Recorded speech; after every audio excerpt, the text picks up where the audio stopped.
Hi guys, welcome to my part 3 for my Chaos Max deck profile. So in this video I'll go over some of the tech options that you can add into the deck to maybe change your main plays or just some of the strategy, that sort of thing. Some of these will be better than others, some of them probably might not even want to run, it's just more of an idea. And I will have left a few out, but if you can think of any that I have left out, then please let me know because I would actually like to try running them as well. So to begin with, we have the Winged Dragon Vras Fear mode. So this lets you normal summon to tribute 3 of your opponent's monsters. This is really good because you don't need your normal summon really in this deck. So if you're going second against a combo deck, you take out your Ibli, that sort of thing, and you put Sphere mode in, and your deck would function fine with that. Next we play Lava Golem. So this one allows you to tribute 2 of your opponent's monsters. However, there is an advantage in that Lava Golem is a level 8, whereas Sphere mode is level 10. So that means you can use Lava Golem if, say, you've got 2 and you don't need the second one. You can use him to summon out a BlueEyes Chaos Max Dragon using Chaos form, which is very handy. Next we've got Magician of Black Chaos Max. This is a level 8 ritual monster that you can summon with Chaos form as well, so it does have synergy with some of the cards we already play in the deck. We don't really have a way in this build to bring it out on your opponent's turn, and by not really I mean none at all. However, it's still quite a powerful card, so it's maybe worth running if you want. Next we've got Zaborg, the Mega Monarch. So it's a level 8, so you can use that with Chaos form as well. And his effect is that if he's tribute summoned, you can target one monster in the field, destroy it. Then if it's a light monster, both players send as many cards from the extra deck as possible to the graveyard, but not more than the original level or rank of the destroyed monster. So in this case, you'd tribute off Zaborg. You target Zaborg with his own effect. And also, if you tribute someone using a light monster, i.e. one of the incantations, you get to choose the cards that your opponent sends to the graveyard from their extra deck. So this is a really powerful effect if it resolves, and you'll probably win every single game that it does resolve. Next we've got BlueEyes Alternative White Dragon. So can it be normal summoned set, and must be first special summoned by revealing a BlueEyes White Dragon in your hand. So Alternative White Dragon is good if you want to focus on some rank 8 plays as well. You'd run a few extra BlueEyes cards if you wanted to run an alternative White Dragon or 2 just to make sure it doesn't brick in your hand. But there are a lot of builds with Chaos Max that focus more on in-archetype BlueEyes cards as opposed to like the incantations and stuff. Next we've got Vanities Fiend and Majestys Fiend. So these two are pretty much the same. One stops your opponent activating monster effects, the other stops them from special summoning, so they can be good stun cards going first if you just tribute off an incantation. Next we've got Senju of the 10,000 Hands. He's just like a worse Manju, but if you want to boost your consistency, he could be like your 4th or 5th normal summon. Then we've got the White Stone of Ancients. So this is a good card that synergizes well with your BlueEyes cards in the deck, and you can even use it to recycle any of your BlueEyes ritual monsters that are in the graveyard, so you can banish it from the grave to add one of the BlueEyes monsters to your hand, which is pretty handy. Next we've got Necros of Unicorn. So this isn't a BlueEyes card, however because we run quite a lot of incantations in the deck, we can sometimes go into Unicorn quite easily going first using Incantation Inception to summon them out. So if you want to run this in your build, it is possible, and it doesn't usually brick, so it's quite a nice little tech option there. Then we've got Successor Soul. So this is a new card from the Megatins from 2020, and it reads, tribute 1 effect monster, then target 1 effect monster your opponent controls, send it to the graveyard, then special summon 1 level 7 or higher normal monster from your hand or deck. So this is really good if you're going first. What you can do is tribute off one of your incantations, then target one of your opponent's main combo pieces that they need to stay on the field. You can send that to the graveyard, then you get to special summon out one of your BlueEyes White Dragons from deck. So this is pretty good. Nice little bit of interruption going first. Then we've got Bingo Machine Go. It lets you search for any of the ritual monsters and for Chaos form, so this is a really powerful card. And the only reason I don't really run it at the minute is it's really expensive, so I haven't done any playtesting because I wouldn't get the card in real life. Next we've got the Melody of Awakening Dragon. So you discard 1 card, add up to 2 drag monsters with 3,000 more attack and 2,500 or less defense from your deck to your hand. So this is a much better card if you want to focus on some of the more archetype BlueEyes White Dragon cards like BlueEyes Alternative White Dragon, that sort of thing.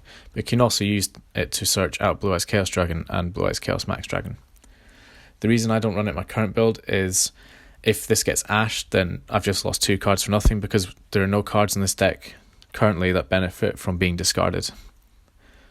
Next we've got Shin, Spy and Mystic Box. So these serve similar purposes to Creature Swap. I do think Creature Swap is slightly better, however you could replace like an Ibli for these spell cards if you prefer, if you think that's better. So Shin Spy just gives your opponent one of your monsters until the end of your turn.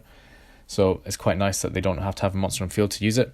And then Mystic Box targets one monster your opponent controls and one monster you control. You destroy your opponent's monster, then you give your opponent control of the second target. So again, this is another good card for OTKing. It's just that a lot of monsters these days can't be targeted or destroyed, so it means that Mystic Box is maybe a bit more difficult to resolve. Next we've got Terminal World. So this is a really good card to use with your Amor Factor Pain. So you can only activate it during main phase 1, and while this card is on the field, both players skip their main phase 2. So if you summon out Amor Factor Pain, and then you activate Terminal World, your opponent will skip their entire next turn, which is a crazy combo. Next I've got Super Poly in here. So because we don't need the extra deck, we could in theory run Super Poly, and even though we run incantations which stop us from special summoning from the extra deck, we could just go with Super Poly first. Again, because you have to discard a card, it's maybe not the best option every time, but if you're playing against a big combo deck and you need to break that board, then Super Poly will do the job. Next we got another new card from the Megatins, so that's Strength and Unity. I'll just read out what it does. So if you ritual or fusion summon using BlueEyes White Dragon, you can target one card your opponent controls or in the graveyard and banish it. You can send this card from the field to the graveyard if it's face up, then target one level 7 or higher non-monster in your graveyard, add it to your hand or shuffle it into the deck. And this is a hard once per turn. So it's an okay bit of disruption with the first effect. The second effect does let you recycle your BlueEyes White Dragon, send them back into the deck if you want to maybe make an advanced ritual art live or something. I just think it's a bit of an unnecessary consistency effect though, but if you want to run it, you can. Next, I just thought I'd put in generic spell or trap removal. I didn't want to put Twin Twisters in here because again we don't benefit of any discards, so I just feel like Cosmic Cyclone's a bit better, especially in this format where banishing the spell or trap is better than just destroying it as well. This deck doesn't really suffer to back row, so for example Altergeist spells and traps won't really affect Chaos Max Dragon, but this is more for kind of floodgates, that sort of thing. Then next we have Signup Mining. So this effect reads, you send one card from your hand to the graveyard, add one level 4 lower Cyberus monster from your deck to your hand. So this would be used to search out Nightmare Corruptor Ibli in the deck profile that I showed earlier, just to give you a bit more consistency. Again, we don't benefit from any discards, so you wouldn't be going plus with this or anything, and it would be quite a big risk, but if you want to just try go for that one hit to kill your opponent, then this will help with that. Next we've got Parthin Shot. So at the end of the battle phase, it becomes the end phase of this turn. So again, this works really well with Amor Factor Pain. It's a trap card, so it's not as good as Terminal World, although it does have some advantages. So for example, your opponent, if they were to destroy it, you can activate it in response and its effect will still resolve, whereas Terminal World is destroyed, the effect doesn't resolve. However, it's only for one turn, whereas Terminal World is for as long as it's on the field. And next I've got Floodgate here as well. So there can be only one, so each player can only control one monster of each type. All of your incantations are different types, so you can get all of them on the field, no bother. And then if you want after that, you can ritual summon a BlueEyes Chaos Max Dragon, which means that you can probably push for game from there. So basically, unless you're summoning multiples of your dragons, this card won't really get in the way of what you want to do. But it's a really good floodgate against certain decks as well. So it's worth running if you want to go first. And then for the extra deck, I've just got a few ideas in here. But basically, we've got number 97 Draglubion and number 100 Numeron Dragon. So these two work really well if you want to OTK your opponent from a different source. If maybe you can't ritual summon, but you can for some reason go, or maybe if your Chaos Max isn't going to be able to OTK, but somehow Numeron Dragon will, then you can go into these two. So because we run Hope Harbinger, if you were to put these two into the deck as well, you'd be able to OTK with them quite easily. So yeah, it's quite a fun little option to put into there. And next I've just put the generic Galaxy size packages in here. A lot of builds that play BlueEyes cards or a full dedicated BlueEyes deck still play these cards just as a bit of a toolbox, and you can use that with Chaos Max as well. We don't really tend to focus on them that much, but it's just there for an option as well. So that's all the cards that I could think of that you might want to add into the deck. As I said at the start, there's probably a few I've missed out. However, if there are any, please let me know, because I would also like to test them out, try and make the deck as good as possible. So thank you very much for watching, and I'll see you guys on the next one.